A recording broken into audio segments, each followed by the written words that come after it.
Welcome to Songversations, the show where we listen to music and talk about the songs that make up the soundtrack of our lives. I'm your host, Eric Hutchinson. I'm a singer, songwriter, and traveling musician, and I once performed a mostly private concert for Stacey Fergalicious Ferguson.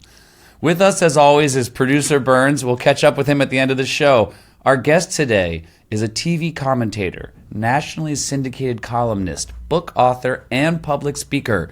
You've seen her on CNN hosting the show S.E. Cupp Unfiltered, and she's the host of the podcast Off the Cupp with S.E. Cupp. S.E. Cupp, welcome to Songversations. Thank you for having me. I'm so excited to be here. Truly. Very happy to have you. It's fun to say S.E. Cupp over and over again. It is fun to say, I know. At what point did you change it to S.E.? College, I started writing for my college newspaper and thought, okay. Wouldn't this be fun? This is before social media. Wouldn't it be fun if I had a gender anonymous byline? Yeah.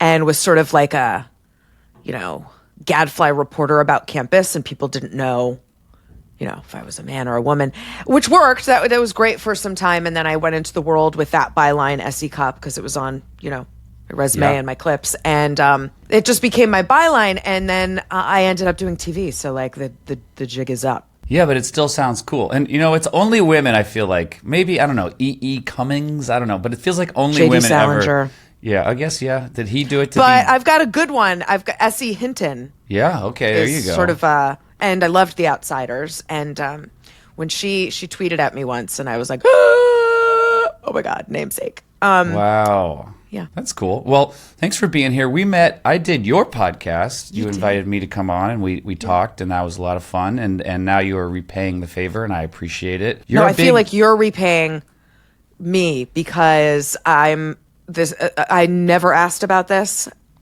People want to know about awful stuff in the news and politics, and I would love to talk about this. So I am so excited to be here, and you were so great on my podcast.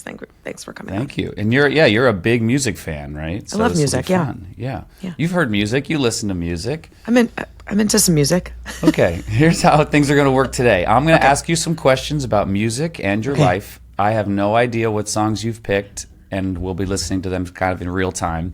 Amazing. You'll give a little intro to each song, and then we'll listen to the song and we'll talk about it. Okay. Ready? Okay. Let's play Songversations.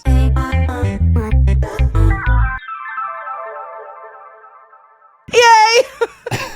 So excited. S.E., when you were in 6th grade, what song made you feel like the absolute coolest person ever? Okay. You're on the hot seat. I'm on the hot seat.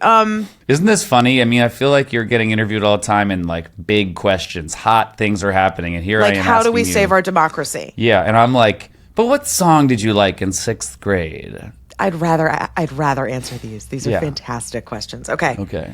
Well, I went to a very, very good private school in Michigan at 6th grade. So I moved a lot. That'll be a theme here. Okay.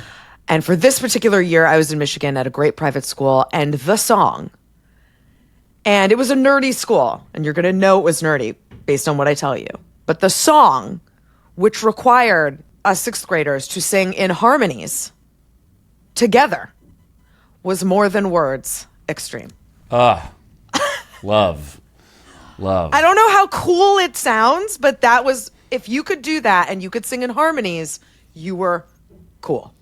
And did you you performed it for the school, or no? It was just singing around the playground? Oh, no, just for each other. Like at the lunch table or at recess or in study hall. We were trying to work out the harmonies. Amateur musicians, all of us. Yeah. But if you on the bus, if you could sing a part of this song and sing it well, you were very cool. Okay, well, let's listen to More Than Words by Extreme.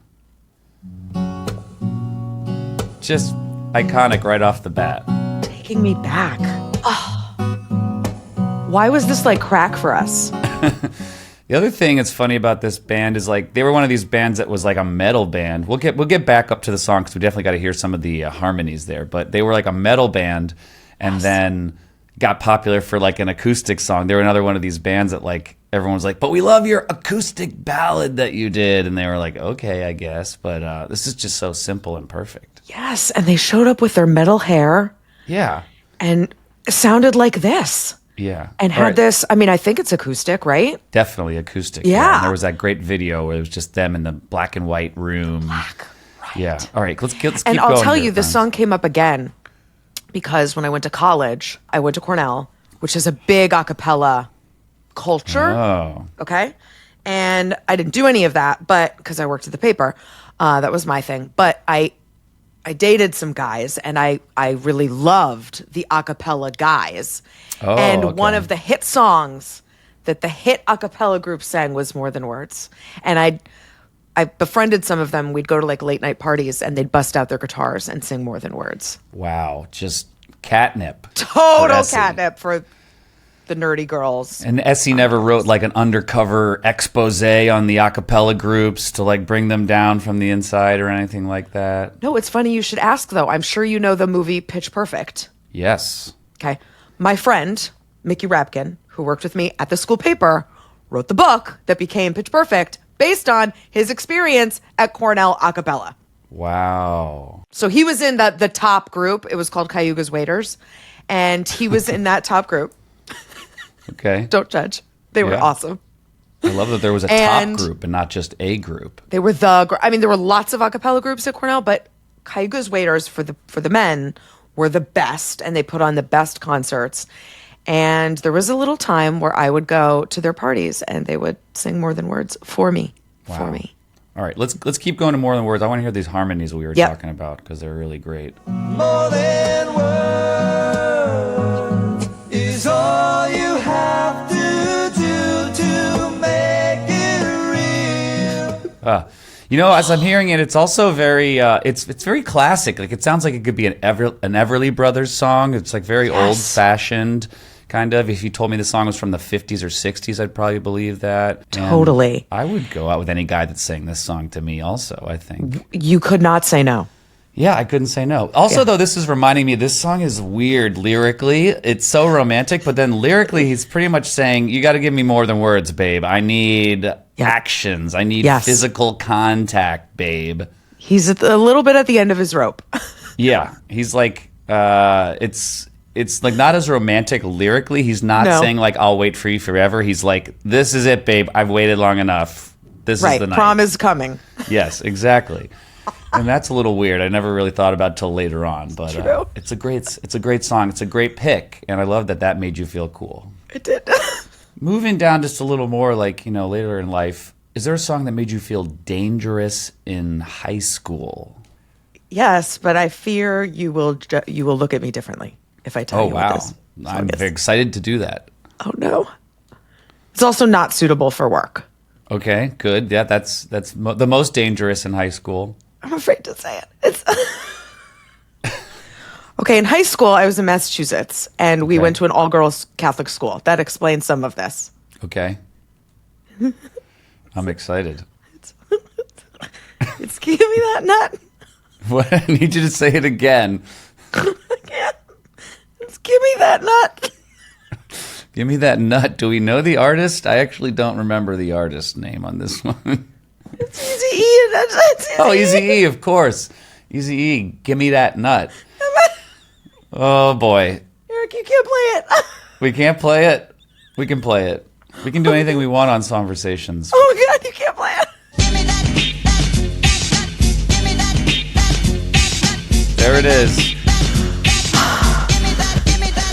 Okay, well, we're editing this song, so you're only hearing a little bit of this on the podcast, but go and listen to Eazy-E. And then that's a good reminder that, like, when parents complain that, like, oh my God, music's just so much raunchier today than it used to be, that's a good example that, no, it's not.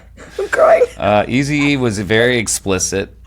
Yeah, tell me, so what is this? Is that the all-girls school, on the All-girls Catholic boombox? school, the Academy of Notre Dame. Oh, wow. And I would get in my friend Katie's white Eagle Talon, Ooh. and she would drive us around the preppy Massachusetts neighborhoods that we lived in. And we, the whitest girls in America, would Yeah. sing "Give Me That Nut" at the top of our lungs. Yeah, I mean, that is what makes you feel dangerous, is singing 100%. Eazy-E, Dr. Dre. Right. That was part of the illusion, I guess, or the fun of gangster rap. Yes. Well, that's fun. You definitely had fun listening to that song again. I hope your I friend did, is out but there I'm listening. so embarrassed. Like, if people knew that Yeah. I sang that song at the top of my lungs and all of those words. Eazy-E's also I funny guess because they'd he's know like, that I was a teenager once, yeah, right? yes, exactly. Okay. Eazy-E's funny because he's like scary and a gangster rapper, but his voice is so high. He's not like, he doesn't Yes. sound scary. You wouldn't be like, I bet that guy kicked my. He sounds like me. He's like, hey. Totally. I wouldn't say that to his face, but R.I.P. Yeah. Eazy-E. Well, let's stay on teenage. You were a teenager once, like you said. So, what's a song that reminds you of a teenage love? Well, that's easy. This was the time of mixtapes, and so I went away to summer college one year, the summer before my junior and senior year in high school, and it was at Cornell where I would eventually go. And I met a boy there named Tim, and he was from Ohio, and we, it was young puppy love. We were only there for 6 weeks. We didn't even kiss, like we barely held hands, but we were, really smitten with each other. And then when we departed the camp, he sent me a mixtape, and it had great songs on it because he was really, really into music. But one of the songs that he had on it was Barenaked Ladies' "What a Good Boy," and it reminded me of him. And I loved Barenaked Ladies, and this was like peak Barenaked Ladies, right? Yeah. Rock Spectacle had just come out. Yeah, I listened to it 1,000 times thinking of him. Amazing. Yeah, let's make sure we play that version, the live. Was the album called Rock Spectacular or Rock Spectacle, like you were saying? Or Well, so growing up, I called it Rock Spectacle, but I just saw yeah. a TikTok with Barenaked Ladies saying, no, we're French Canadian. It was Rock Spectacle. And no one says it right. So I made sure to say it right. You did a great job. You influenced me there and taught me. So thank you. Okay, yeah, let's listen to that song. When I was born, they looked at me and said, what a good boy, what a smart boy, what a strong boy. Stephen Page has such a good voice. Incredible voice. I don't think I had this on a mixtape myself, but I feel like I'm living in that era, having the mixtape with this song. There was that certain feeling of like the super nostalgic feeling of the summer and the acoustic guitar and like missing this person and I can't really contact them in the way you could now. And, You got it. Yeah, it was That's true longing. We were like the last people to have that kind of longing. Historically, that was everybody. And now, I don't know if you did. I was like still meeting people in the summer and writing letters and like mailing them and stuff. That's what it was. I remember waiting every day. Like, was he going to write me a letter today? Yeah.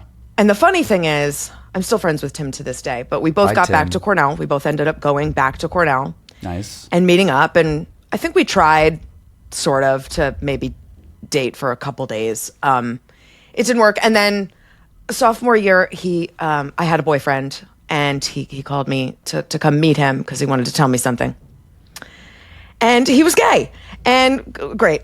Okay. So that was the evolution of that relationship. But Tim's great. He's a important part of my growing up story. We've had several queer people on the show that have talked about their teenage loves and how they would just contact the opposite sex because that's what they thought they were supposed to do, and they didn't really know what to do. And they were like, "Yeah, I just sent a song to this other girl because I thought I liked girls, or I was supposed to like girls, or something." So I think he really wanted to. I think he was Yeah. trying very hard to, and we were that for each other. And I'm grateful that he told me one day that that's not who he was. And yeah, and nothing signifies I'm straight more than liking the Barenaked Ladies. They're the straightest name there is. For a guy to like. But actually, Yes. my wife went to see them in concert, and her grandma said, "Is that a lesbian band? I don't, what's going on here?" what is going on? Yeah. And I love that album. I'm not going to be able to pronounce it in French Canadian, but Rock Spectacle. Most people, if they know Barenaked Ladies, they know 1 Week, which was the big song and has the rapping and stuff. But this was Rock Spectacles right before that album, and it's a kind of a live greatest hits, and it's really kind of their definitive versions of a lot of those songs. And yeah, I spent a lot of time. I definitely showed up to college, I feel like, with that one in the CD book. Me too. Yeah. Yeah. Yeah. Let's see, what else do we have? What is a song that reminds you of an old job you had? Okay. So, What state are we in now? yeah, we're in New York City. Okay. So I leave college, I move to New York, and I eventually get a job at the New York Times, where I work for 8 years. Okay. And in my department, I'm working with older folks. I am the youngest by 30 years. Wow. And they were lovely and nurturing. But what we did, we all put headphones on because we were all writing. And so we needed, our own kind of silent cone. Yeah. And eventually they would ask me, what are you listening to? And I said, I was really into Jackson Browne at the time. So I'd been like discovering some old Jackson Browne music. And one of my office mates said, Ruth, she said, have you heard The Pretender? I said, I don't know if I've heard that one. And she brought it in for me in a CD, and I put it in my like computer CD player. And I listened to it and I thought, oh my God, well, this is the antidote for whatever I'm feeling right now, which was a lot of things. And that song's incredible, lyrically and musically. It's just incredible. And that was I listened to that song over and over and over again, probably for like a year in that office, because she had turned me on to it. So I always think of the New York Times when I listen to Jackson Browne, and in particular, The Pretender. And Ruth. All right, let's listen to The Pretender. When the morning light comes streaming in, I'll get up and do it again. That's nice. That's really nice. The Pretender. It's funny now being an older person, and when I talk to a young person that likes music, and I'm like, what are you listening to? And anytime they say something that I used to like, it's a great way to impress older people, everybody. Young people, if you're listening, to be like, to you being there then, you're supposed to say something cutting edge, and you tell these senior writers, I'm listening to Jackson Browne, they're like, great, she's an old soul. Let me give she you gets a it. hit. Yeah, like I talked to a young person recently, no big deal, and she was listening to the Cranberries, and I was like, oh, great, classic rock, yeah, perfect. Perfect connection. Yeah. Wow. So that's what we are. We're that version to an older person, right? Wow. Yeah. This is mostly what I listened to growing up. It was classic rock, 60s and 70s. And obviously I listened to the music of my era as well, but I mostly rejected it. I thought the 90s was a terrible decade for music. Terrible in so many ways. Like grunge saved it a little bit in having some original, something new and interesting, but otherwise it was a pretty hollow decade, I thought. Yeah, we have some people on who are like the 90s or die, Well, that's my husband. Okay. Was into a lot of like garage band 90s. Yeah. And jam band, like it just wasn't for me. So I always kind of went back to the 60s and 70s and 80s because I was a kid in the 80s. Yeah, same. But that song specifically, I feel like could maybe just be like the Wikipedia entry for like 70s singer-songwriter, Totally. Like it's just like, it's got everything, the production, the guitar, the vocals, the longing kind of being out there, lyrics. It's just like, it sums it up perfectly. I feel like I'm in Laurel capsule. Canyon hanging out. 100%. Yeah. Exactly.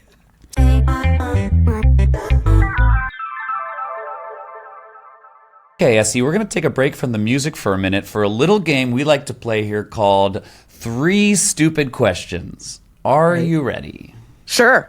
All right. So your last name is Cupp. What is your favorite drinking vessel? Okay. You had to pick one.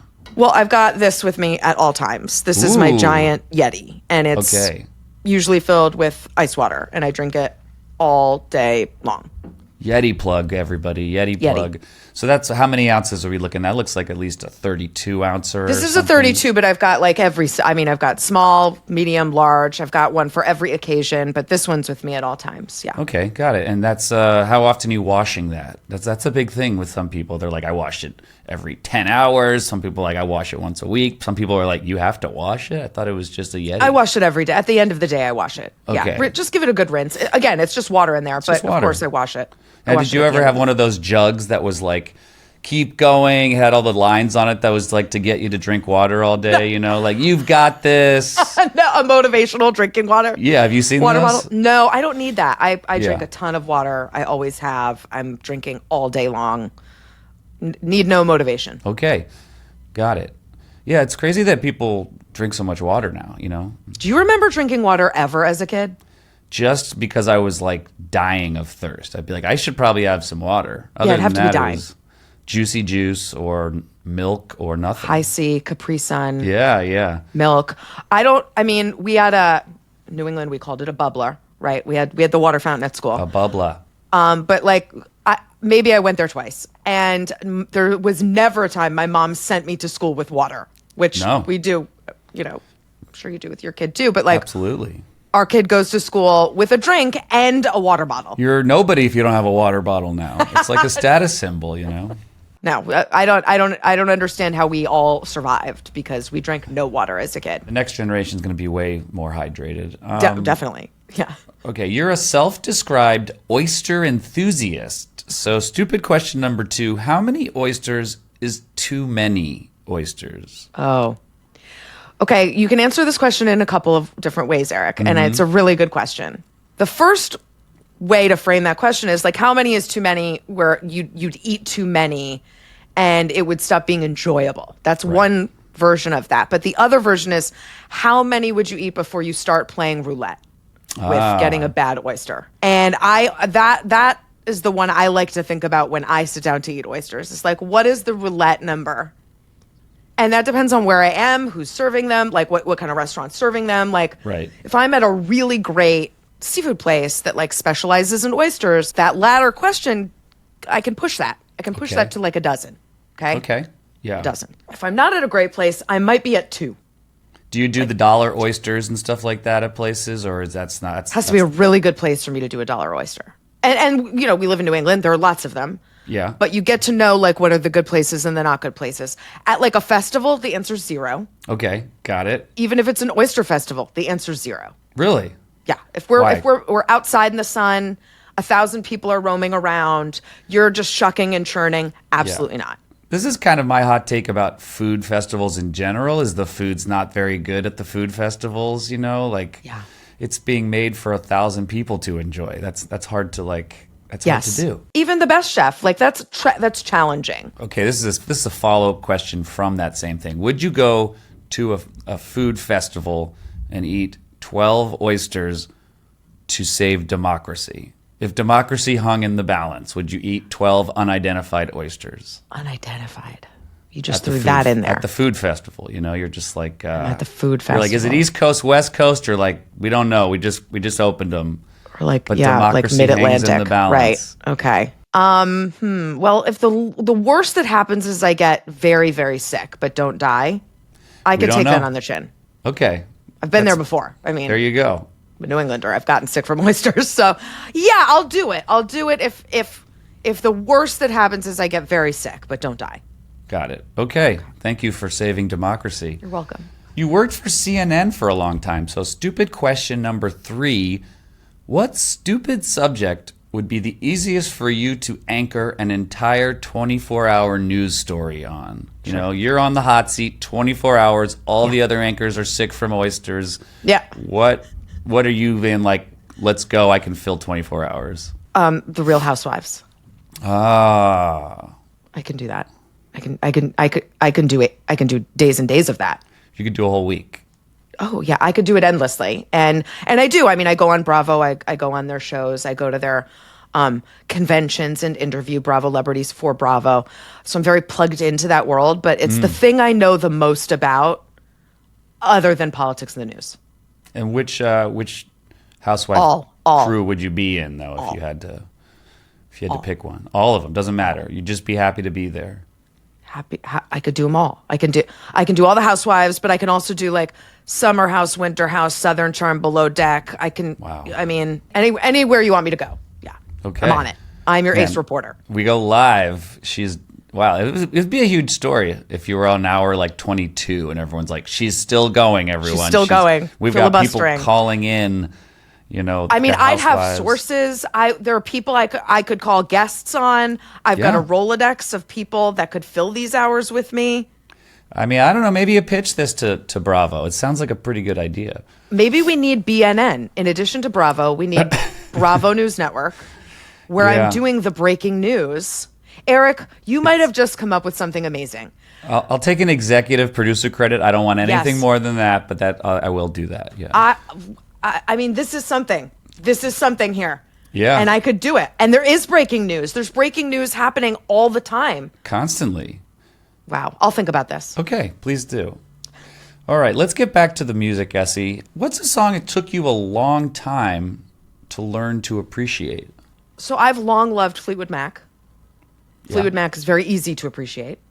And that happened quickly.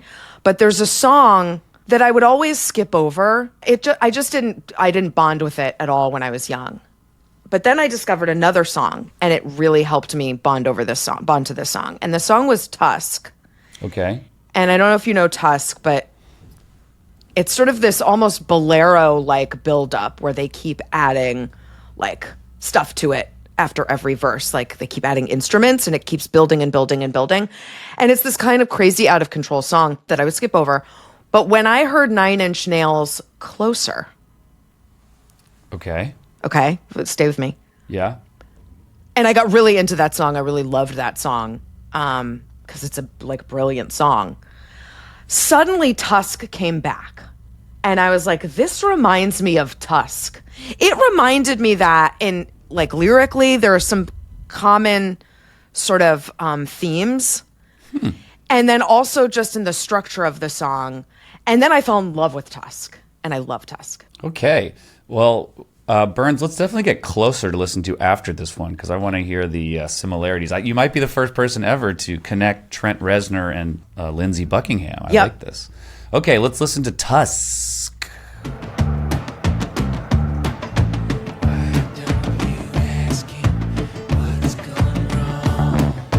I could hear Trent Reznor doing this. There's sort of like an animalistic, aggressive push here. Yeah. When you get to the end, they're like screaming like animals. Let's skip ahead. Let's skip Yes. ahead, Burns.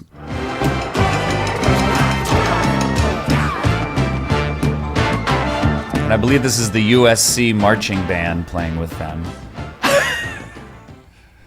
Wouldn't that be awesome? Yeah, I think it is actually. I think Is it they really? actually got the USC marching band, yeah.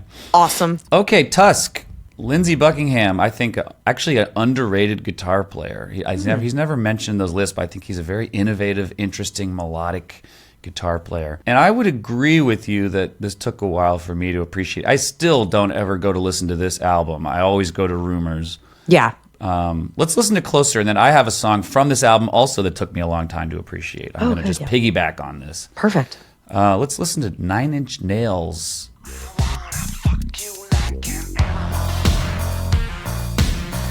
Yeah, it's got a similar chaotic thing to it. Yes!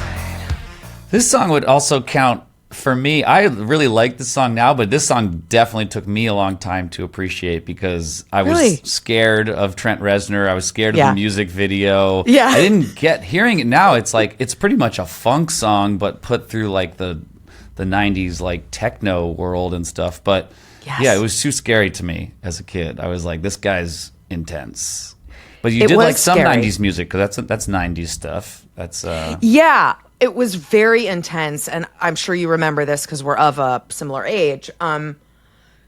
Columbine kind of ripped open this conversation about music. People like Marilyn Manson and Trent Reznor were like thrown in this conversation of like corrupting young minds, which even then I knew was stupid. But we were also coming off of in the earlier 90s, or no, I guess in the late 90s, the Tipper Gore, censorship debate around music.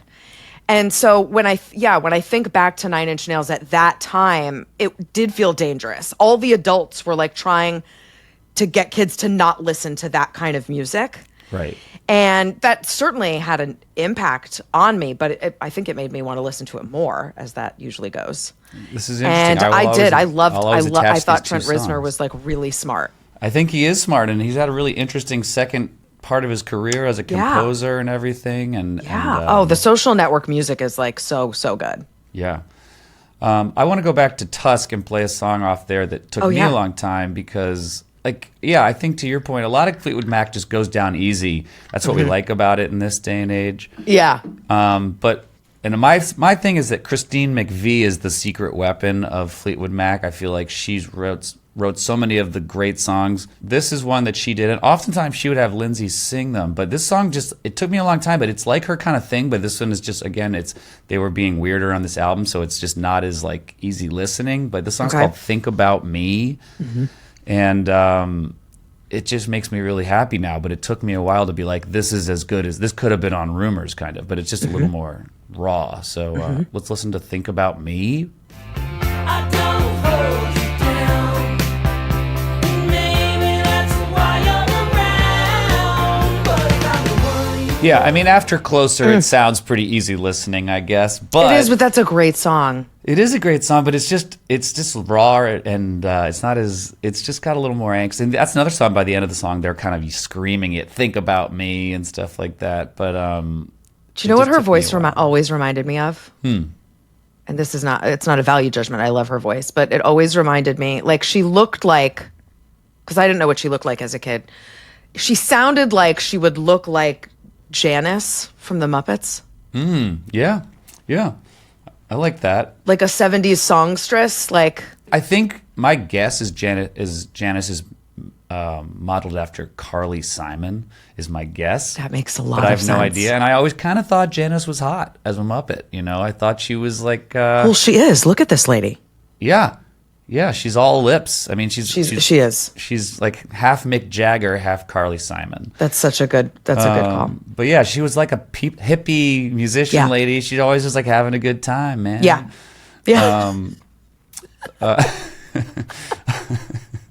Okay, we're gonna go into the time machine. You have a time machine, Essie. Okay. You can travel to see any musician in their prime. Who do you go see, and what song do they play first? Okay. Well, I go see Simon and Garfunkel because they weren't together when I was listening to music, right? They broke up before I discovered them. And like reunited briefly in Central Park, but I didn't get to go to that. I'm a huge Simon and Garfunkel fan because, as you know, I love singer-songwriters and I love harmonies. And so I would go to see them. My favorite song of theirs, which was actually my we might have discussed this, my yearbook quote. My favorite song of theirs is "My Little Town." And that's the song I'd want to hear more than any others. They could play them all, and I would love them. I would love The Boxer. I would love America. I would love American Tune. I would love so many. 59th Street Bridge song. All of them. But if I left without them playing that, it'd be really sad. Okay, let's listen to "My Little Town." nothing but the dead and dying back in my little town. Yeah, you know what's interesting is that song. I mean, maybe I just replace the Pretender on my Wikipedia page, but if we could put this song on as the definitive singer-songwriter song on the Wikipedia page. It has some similarities to It's a vibe. production. Yeah, you're right. You're right. And there's a line in the second the second verse that became my yearbook quote. Because it's really about how he's like anxious to get out of his little town and figure out who he is, and is he just his father's son, and he says he's twitching like a finger on the trigger of a gun. And that's how I felt, you know, at the end of high school. Like, get me out into the world. I am twitching, and I don't know, it just resonated so much with me at like 18, you know, that it became my yearbook quote. Even though you had moved around a decent amount, you were still ready to get on with it. Yeah, I wanted to get out in the world. I had a tricky childhood with moving, and I was also in classical ballet at Boston Ballet for a very, very long time, and it's like it was my whole life. And had been so disciplined and had worked so hard and had sacrificed so much, and I think missed a lot of like childhood. That I was just like, let me out, let me go do what I'm gonna do. And I wanted to do great things, but mostly I just wanted to like go live an independent life, you know. I like that. The final question that we always like to ask people is, what song are you currently obsessed with? I'm currently obsessed with "I'm Still Fine" by the Red Clay Strays. Ooh. His is the voice of a generation. I didn't know I was missing his voice this whole time, but I have been missing this voice. And he looks like a very young Johnny Cash. Like you pull up a picture and you'll be like, that is who is singing this. But it's such a soulful, haunting, incredible song. I'm obsessed with them and I'm obsessed with it. Okay. Oh, I don't feel my sadness. I know it should be there. Maybe I'm too tired to care. That's nice. That's nice. I feel like this group came out of nowhere and suddenly everybody I knew has been talking about them. Yeah. Same. I haven't heard that many songs of theirs, but that's really, it's kind of got that Nathaniel Rateliff kind of Yes. Americana sound. Yes. It's definitely of the South. Mm-hmm. It's of the Bible Belt. And they write a lot of songs about God, which, as an atheist, I actually love. That always sort of moves me. And again, his voice is just like otherworldly. Yeah, so powerful and almost like possessed. It feels very, Yes. Bible Belt is an important part, I feel like, as you say that. I'm like, yeah, he's come out of this certain world and certain kind of singing and everything. Yes. Thanks for sharing that one. Yeah. We're going to do something here. We're going to see how well the algorithm knows you. Oh, my. Producer Burns entered all of your song choices today into a playlist. So, Burns, what song does the algorithm think that Essie would like? Oh. She's a good girl. Okay, sure. Okay, it's too obvious. You like it or don't like it? I'm not a huge Tom Petty fan. Oh, okay. I can appreciate this. Yeah, but you'd skip this if it showed up on the algorithm. I would skip that song. The algorithm Little loses. overplayed. That was a little overplayed for me. Free Falling, Yeah. it was a little overplayed. We've kind of learned the algorithm usually just throws something right down the middle. It's like, oh, you like all this interesting stuff? I'll give you the most simple beginner song that goes Sure. with that. I get it. It's Okay. not far off. Heart of the Matter would have been right in there, but That's a great song. Can we listen to Heart of the Matter for a minute here by Don Henley? I've actually toyed with doing a cover of this song. It's just like very long. It's kind of got but like you so should. many parts. And I don't know if people want to hear it from me. I do. But okay. Well, we'll do it at your for house me? or something. Yeah. Go over in the kitchen. Can we hear a little Heart of the Matter? Even though the algorithm got it wrong? The heart of the matter, but my will gets weak. And my thoughts seem to scatter, but I think it's about forgiveness. there's some Man. like gospel in there. Yeah, it's Right? great. With the forgiveness and that. The algorithm Yeah. let you down here. I love that we got to the real song. I love that song. I would be so happy if I wrote those lyrics. Like I signed, it's my favorite kind of lyrics, which are sort of conversational, but also very meaningful and kind Yes. of deep. You know. Yes. Yeah, thanks for All bringing those that one things.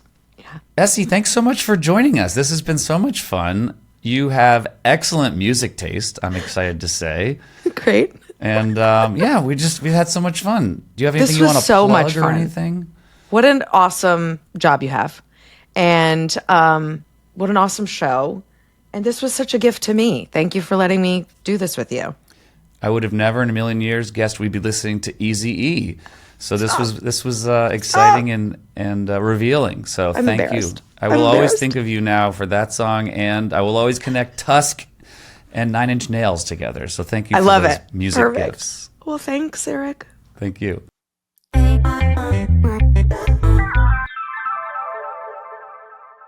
Burns is joining us along with his dog Agent Cooper. How's it going Yes. today, Burns? It's going good. I can't complain. I am on dachshund duty, as we can see. He's ready for a nap, which he insists on doing in my lap, which you'd think would be easier when the dog is only 8 pounds, but it's just not. Yeah, lap dog's confusing. A couch is better for a lap dog than a chair like this. Yeah, right. You gotta have a place for them to fall through. Well, that was a fun interview with Essie. Yes, it was. There were some interesting choices in there. There's a darker side maybe underneath there that we started to scratch at, so that was cool. We always like to shout out our supporters on Patreon. This week's 2 Patreon members selected at random are Carrie Anderson and Lori Anderson, who I don't think have any relation.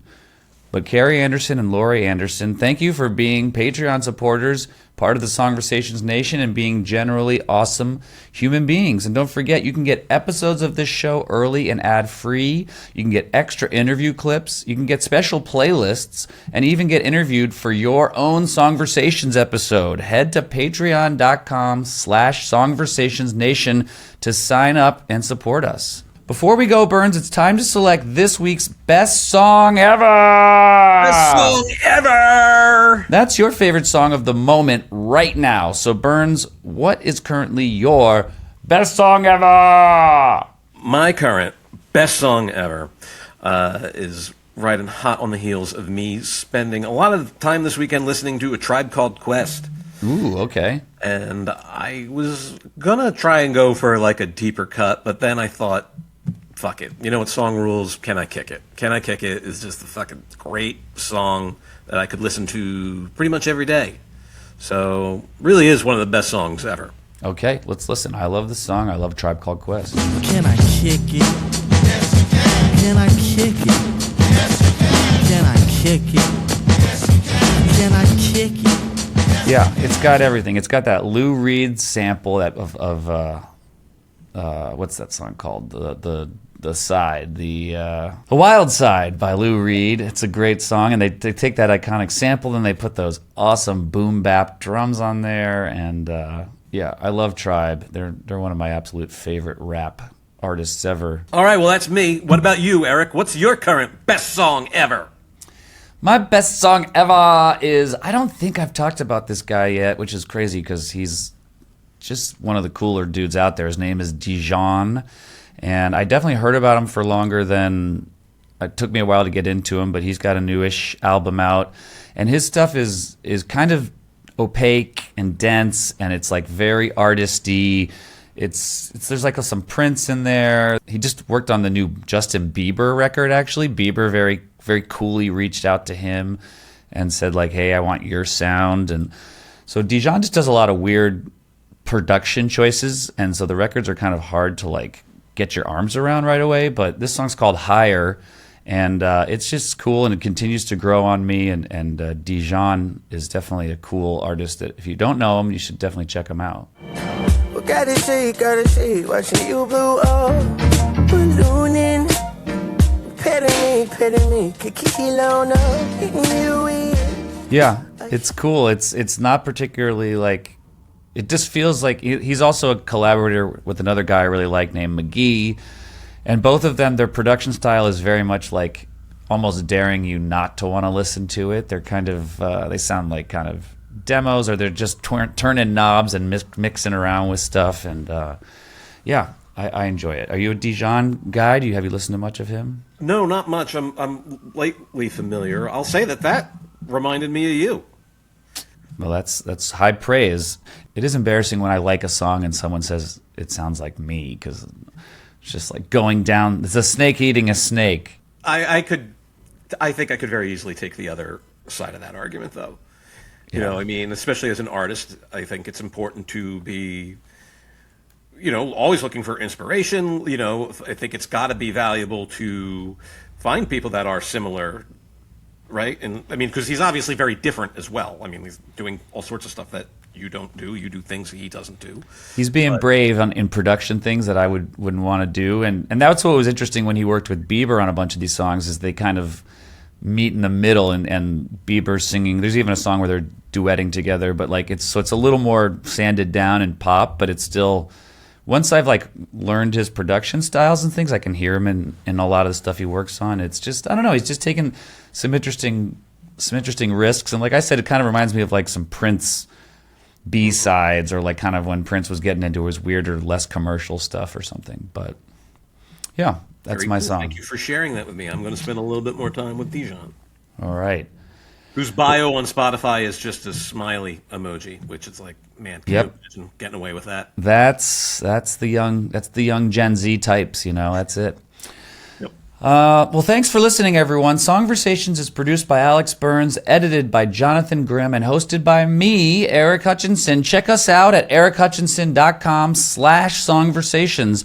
You can find out more about me on Instagram at Eric Hutchinson and TikTok at Eric Hutchinson Official.